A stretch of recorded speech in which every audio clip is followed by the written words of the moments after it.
नमस्कार मंडळी, आज आपण आषाढी एकादशी विशेष अत्यंत पौष्टिक असे खजूर मखाना लाडू बनवणार आहोत। हे लाडू खूपच फायदेशीर आहेत कारण याच्यामध्ये आपण शेंगदाणे, साबुदाणा, साखर, गूळ अजिबात वापरलेला नाही, खजूर वापरलेले आहे आणि मखाना असल्यामुळे ते अत्यंत पौष्टिक असे बनवलेले आहेत। हा एक जरी लाडू उपवासाच्या दिवशी खाल्ला तर दिवसभर तुम्हाला भूक लागणार नाही, एवढे ते हेल्दी आहेत। नक्की ट्राय करा। त्यासाठी 2 कप मखाने, 1 वाटी खजूर, अर्धा वाटी काजू आणि अर्धी वाटी बदाम घेतले आहेत, 1 चमचा खसखस आणि 30 ग्रॅम एवढा डिंक घेतलेला आहे। तर सुरुवातीला आपल्याला खसखस भाजून घ्यायची आहे। तर खसखस 1-2 मिनिटे छान भाजून घ्यायची आहे। खसखस आपल्या हाडांच्या आरोग्यासाठी तसेच पचनक्रियेसाठी खूपच फायदेशीर आहे, त्यामुळे आवर्जून या लाडूमध्ये खसखस तुम्ही वापरा। नंतर 1 चमचाभर तूप घातला आहे। तुपामध्ये आपल्याला मखाने भाजून घ्यायचे आहेत।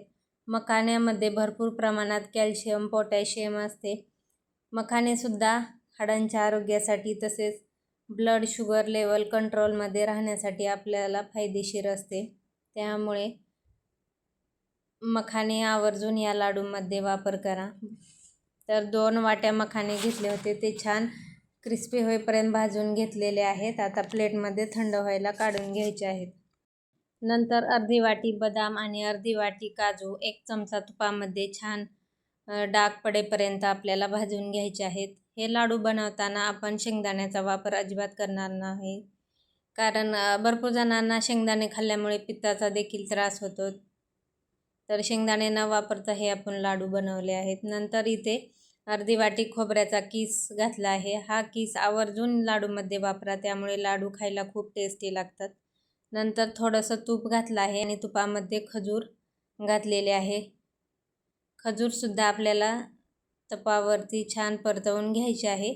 तर खजुराच्या बिया काढून मी थोड्याशा कट करून घेतलेल्या आहेत। खजूरसुद्धा थंड व्हायला प्लेटमध्ये काढून घेऊयात। नंतर आपल्याला डिंक तळून घ्यायचा आहे।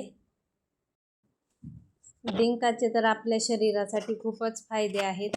हाडांच्या आरोग्यासाठी तसेच रोगप्रतिकारक शक्ती वाढवण्यासाठी डिंक आवर्जून खाल्ला पाहिजे।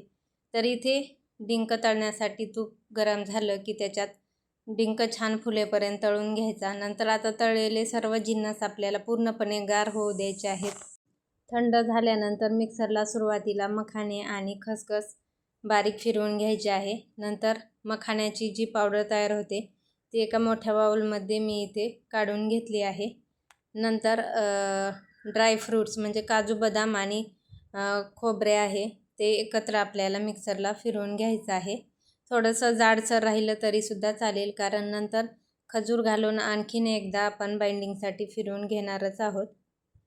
तर इथे मी मिक्सरच्या जारमध्ये हे काजू बदाम घातले आहे, ते सुद्धा मिक्सरला फिरवून घेतलेलं आहे। ते सुद्धा त्या मखाण्याच्या पावडरमध्ये इथे मी मिक्स करून घेत आहे। नंतर आता डिंक आपल्याला मिक्सरला फिरवून घ्यायचं आहे। सेपरेटच सर्व फिरवून घ्या, म्हणजे जास्त जाडसर राहणार नाही, बऱ्यापैकी ते बारीक होईल। डिंक तळायला सुद्धा त्याच्यात मिक्स केला आहे। आता शेवटी खजूर आपल्याला मिक्सरला फिरवून घ्यायचे आहे। तर खजूर फिरवून झाल्यानंतर ती याच्यामध्ये आता छान व्यवस्थित असं मिक्स करून घ्यायचं आहे।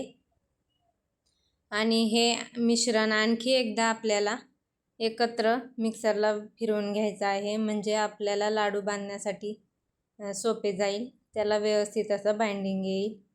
तर 2 बॅचमध्ये हे मी मिक्सरला बारीक असं फिरवून घेते आणि ज्या कढईमध्ये मी हे सर्व फिरवून घेतलं होतं तुपामध्ये त्याच्यातच हे मिश्रण घातलं आहे, कारण कढईत थोडंसं तूप शिल्लक होतं आणि याच्यात घातल्यामुळे व्यवस्थित याला बाइंडिंगसुद्धा येत आहे।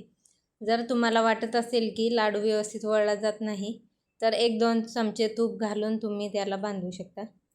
तर इथे व्यवस्थित लाडूला बाइंडिंग आलं आहे। अशा पद्धतीने मी इथे सर्व लाडू बांधून घेते। तर एवढ्या प्रमाणात 10 ते 12 लाडू बांधून झालेले आहेत, तयार झालेले आहेत। तर लाडू बघू शकता, एकदम छान बाइंडिंग आलेलं आहे, टेक्स्चर छान आलेलं आहे आणि खायला तर खूप टेस्टी लागतात।